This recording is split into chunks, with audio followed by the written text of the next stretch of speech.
Assalamualaikum warahmatullahi wabarakatuh. Kali ini kita akan membahas materi tentang kondisi alam negara Australia.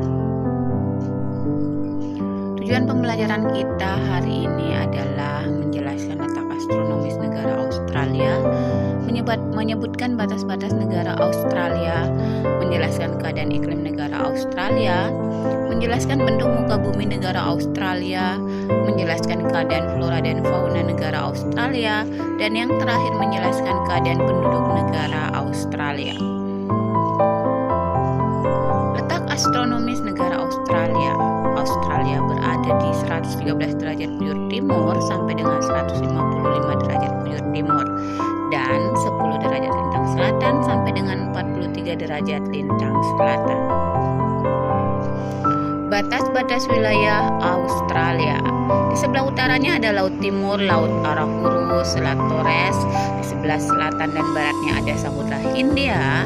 Di sebelah timurnya ada Samudra Pasifik, Laut Tasman, dan Laut Koral. Keadaan iklim negara Australia. Iklim Australia bervariasi karena wilayahnya yang sangat luas. Australia berada pada 3 wilayah. Ada wilayah lintang tropis, subtropis, dan sedang. Wilayah Australia yang masuk lintang tropis berada pada 11 derajat lintang selatan sampai dengan 23,5 derajat lintang selatan. Lintang subtropis berada pada 23,5 derajat lintang utara sampai dengan 35 derajat lintang selatan. Dan wilayah lintang sedang berada pada 35 derajat lintang selatan sampai dengan 44 derajat lintang selatan. Dari arah tropis ke lintang sedang udaranya terus menurun. Bentuk muka bumi Australia. Ada 4 relief atau bentuk muka bumi Australia. Yang pertama adalah dataran pantai atau coastal plains. 2 ada dataran tinggi timur atau Eastern Highlands. Yang ketiga ada dataran rendah tengah atau Central Lowlands. Dan yang keempat ada plateau. Dataran pantai terdapat di bagian timur Australia yang memanjang dari Queensland sampai Victoria. Wilayah ini merupakan wilayah terpadat di Australia. Keadaan flora dan fauna negara Australia.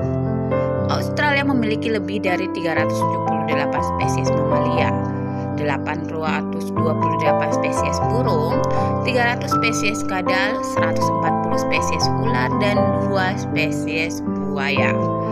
Beberapa yang sangat terkenal adalah kanguru, wallaby, koala, dan setan Tasmania. Selain itu, Australia memiliki beberapa fauna asli seperti dingo, platypus, curawong, angsa hitam, koko, kapura, dan laibir. Fauna lainnya adalah ular yang banyak ditemukan di Australia. Australia memiliki banyak ular berbisa, bahkan 21 dari 25 ular paling mematikan ada di Australia. Selain keanekaragaman hayati di daratan, Australia memiliki keanekaragaman hayati di lautan. Australia memiliki 4.000 jenis ikan. Australia juga memiliki sistem terumbu karang terbesar di dunia yang bernama Great Barrier Reef. Beberapa spesies di lautan Australia antara lain hiu putih besar, hiu paus raksasa, dan ubur-ubur kotak yang merupakan binatang paling berbisa di dunia. Flora Australia antara lain rumput humor, hutan eukaliptus, hutan akasia, dan semak belukar. Keadaan penduduk Australia. Jumlah penduduk negara Australia mencapai 23,9 juta menurut data 2015. Dengan angka pertumbuhan mencapai 1,15%, jumlah penduduk Australia tersebut relatif kecil jika dibandingkan luas Australia yang sangat besar. Kepadatan penduduk Australia hanya 3,1 orang per kilometer. Sekitar 80% penduduknya tinggal di daerah perkotaan. Penduduk asli Australia adalah suku aborigin. Penduduk lainnya adalah pendatang dari berbagai negara dan benua. Sekian dulu anak-anakku. Terima kasih. Semangat belajarnya dan selamat belajar. Assalamualaikum.